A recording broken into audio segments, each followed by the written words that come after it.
అద్దము ఎక్కడ పడితే అక్కడ పెట్టకూడదు కదండి అంటే నిజమే, అది పెట్టకూడదండి.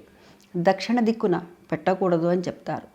తూర్పు కానీ అదేవిధంగా ఉత్తర దిక్కున కానీ ఈ అద్దం అనేటటువంటిది పెట్టుకోవచ్చు. పడమర దిక్కును అదేవిధంగా దక్షిణ దిక్కున మటుకు అద్దాలని పెట్టద్దు అని చెప్తారు. అదే తూర్పు ఈశాన్య భాగంలో మటుకు పెట్టుకోవచ్చు. మరి తూర్పు ఈశాన్య భాగంలో అనేసరికి మరి బరువైనటువంటివి పెట్టకూడదు అంటూ ఉంటారు కదండి. అంటే బరువైనటువంటివి పెట్టకూడదు, కానీ ఈశాన్య భాగం ఈశ్వర స్థానం కాబట్టి, లక్ష్మీప్రదమైనటువంటిది కాబట్టి అద్దం అనేటటువంటిది పెట్టుకోవచ్చు. అయితే మరి ఎక్కడ పెట్టకూడదండి అద్దాలు అని అంటే, సాధారణంగా అందరూ కూడాను దక్షిణ దిక్కున పెట్టుకుంటూ ఉంటారండి. ఏమిటో మా ఇంటికి దిష్టి తగలదని పెట్టుకుంటూ ఉంటామంటే అంటారు. దీన్ని కొందరు పెట్టుకోవచ్చు అని చెప్తారు, కొందరు పెట్టుకోకూడదు అని చెప్తారు. కానీ ఇక్కడ మనం ఒకటి గమనించారు, నేను చెప్పానా ఇంకోరు చెప్పారా కాదు. మనకు ఉన్నటువంటి ఇంట్లో వెసులుబాటు ఏ విధంగా ఉన్నది దాన్ని మనం గ్రహించుకోవాలి మొట్టమొదటిగా. తర్వాత ఈ అద్దాన్ని పెట్టుకునేటప్పుడు అసలు అద్దము మనం ఏ విధంగా ఉన్నాము అనేటటువంటిది మన ప్రతిబింబం చూపిస్తుంది కదా అద్దం. అంటే మన మొహాన్ని మనం చూసుకోగలుగుతున్నాము. అదే కాకుండా మనలో ఉన్నటువంటి గుణాలను కూడాను బయట పెడుతుంది. చూడండి, మన మొహం చూసుకోగానే ఎవరైనా కానీ గమనించండి, అది మనం మనస్ఫూర్తిగా చెప్పుకోవాల్సినటువంటి మాట ఏమిటంటే, ఇట్లా మొహం అద్దం చూస్తున్నప్పుడు ఏదైనా మంచి పని చేసామనుకో, మంచి పని చేశాం కదా అని ఒక రకమైనటువంటి ఆనందం మన మొహంలో కనబడుతుంది. కానీ ఎవరినైనా బాధ పెట్టినప్పుడు కూడాను మనం వెంటనే మొహాన్ని చూసుకుంటే కూడాను, అయ్యో ఇందాక అనవసరంగా వాళ్ళని నేను బాధ పెట్టి వాళ్ళ మనసుని నొప్పించాను కదా అని చెప్పి మనం కించిత్ బాధపడుతూ ఉంటాం కదా. అంటే ఇలాంటివన్నీ కూడాను మనం గ్రహించుకోవాలి. అందుకని చెప్పి అద్దం మన ప్రతిబింబం అని చెప్పేటటువంటిది. అంటే మనల్ని తెలుసుకోవటానికి, మనం సరిదిద్దుకోవటానికి ఉపయోగపడేటటువంటి ఒకానొక పరికరం. ఒక మాటలో మనం చెప్పుకోవాలంటే ఇది సందేహం మొట్టమొదటిగా. ఇంకా తర్వాత అద్దాన్ని నేను చెప్పాను, దక్షిణ దిక్కున కానీ పడమర దిక్కున కానీ ఉంచకూడదు అని. తూర్పులో కానీ ఉత్తర దిక్కున కానీ పెట్టుకోవచ్చు. ఇంకా పూర్వమైతే నాకు తెలిసి కరెక్ట్గా ఎదురుగండా వాకిలికి 4-5 అడుగుల ఎత్తులోనే పెద్ద పెద్ద అద్దాలని పెట్టేటటువంటి వారు. హాల్లో పెట్టుకోవచ్చు.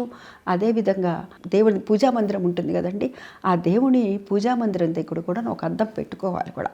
ఎందుకంటే మనం చక్కగా పూజ చేసిన తర్వాత మగవాళ్ళైనా ఆడవాళ్ళైనా ఎవరైనా కానీ ఆ తర్వాత బొట్టు మనం పెట్టుకునేటప్పుడు చూసుకొని పెట్టుకోవాలి అంటారు పెద్దవాళ్ళు.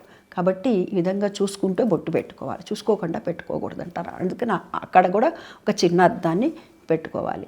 ఇంకా అద్దము ప్రాధాన్యత అంటే, మనం ఏ శుభకార్యం చేసినా, ఉదాహరణకి పిల్లవాడికి వివాహం చేస్తున్నాం అనుకోండి, వివాహం చేస్తున్నప్పుడు స్నాతకం అని చేస్తారు. ఆ స్నాతకోత్సవం అంటారు, స్నాతకం చేస్తారు. ఆ స్నాతకం చేసేంత వరకు, అప్పటి వరకు ఆ పిల్లవాడు బ్రహ్మచారిగా ఉంటాడు. బ్రహ్మచారిగా ఉన్నటువంటి వాళ్ళు అద్దాన్ని చూసుకోకూడదు, ఇది నియమం. ఎందుకని అంటే అద్దాన్ని ఎప్పుడైతే చూసుకుంటూ ఉన్నామో మనలో ఇంకా కొంచెము ఈ విధంగా తల దువ్వుకుంటే బాగుంటుంది, ఈ విధంగా పౌడర్ రాసుకుంటే బాగుంటుంది, ఈ విధంగా ఈ క్రీమ్ రాసుకుంటే బాగుంటుంది అంటే అందం వైపు ఆకర్షితులవుతారు. ఈ విద్యార్థి దశలో ఉండేటటువంటి వారందరూ కూడాను అద్దాన్ని చూసుకోకూడదు. వారి ధ్యాస అంతా కూడాను కేవలము విద్యను అభ్యసించటం పైన మాత్రమే ఉండాలి. అందుకు తదనుగుణంగా మన పెద్దలు ఏం చెప్పారంటే, ఈ వివాహ కార్యక్రమం స్నాతకం జరిగేటంత వరకు కూడాను ఆ వధువు బ్రహ్మచారి ఎవరైతే ఉంటాడో ఆ బ్రహ్మచారి అద్దాన్ని చూసుకోకూడదు. బ్రహ్మచారే కాదండి, ఎవరైనా సరే. ఇప్పుడు అవి ఎవరికైతే ఈ యజ్ఞోపవీతం ఉంటుందో వారికి నియమం చెప్పారంటే మరి మిగతా వాళ్ళు చూసుకోవచ్చా అండి అంటే ఎవరికైనా కానీ ఒకటే నియమం. అంటే విద్యార్థి దశలో ఉన్నప్పుడు విద్యను అభ్యసించేటటువంటి దానిపైన మాత్రమే శ్రద్ధాశక్తుల్ని పెట్టాలి. ఈ అద్దాలు వీటి మీద పెట్టకూడదు అని చెప్పి మన పెద్దలు ఇవన్నీ కూడాను నిర్ణయించారు. అయితే పెళ్ళికి ఇంకా కొంచెం ముందర హోమాలు అవి చేస్తారు, స్నాతకం చేస్తారు కదా. ఆ స్నాతకం చేసినప్పుడు మటుకు ఆ అబ్బాయి సోదరి అంటే అక్క కానీ చెల్లెలు కానీ ఆ అమ్మాయి చేతే కాటుక పెట్టిస్తారు. కాటుక పెట్టించి అబ్బాయికి, తర్వాత అమ్మాయి చేతనే అద్దం చూపిస్తారు.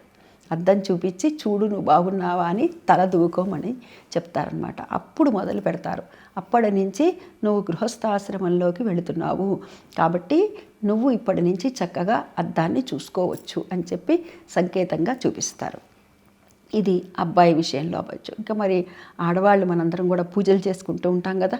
పూజలు చేసుకున్నప్పుడు కూడాను అమ్మవారిని అమ్మవారికి చేసేటటువంటి ఉపచారాల్లో కూడాను అమ్మవారికి కూడాను దర్పణం అంటే అద్దాన్ని కూడా చూపిస్తాం కదా. ఇంకా ప్రత్యక్షంగా మనం సువాసిని పూజ చేస్తాము, బాల పూజ చేస్తాము.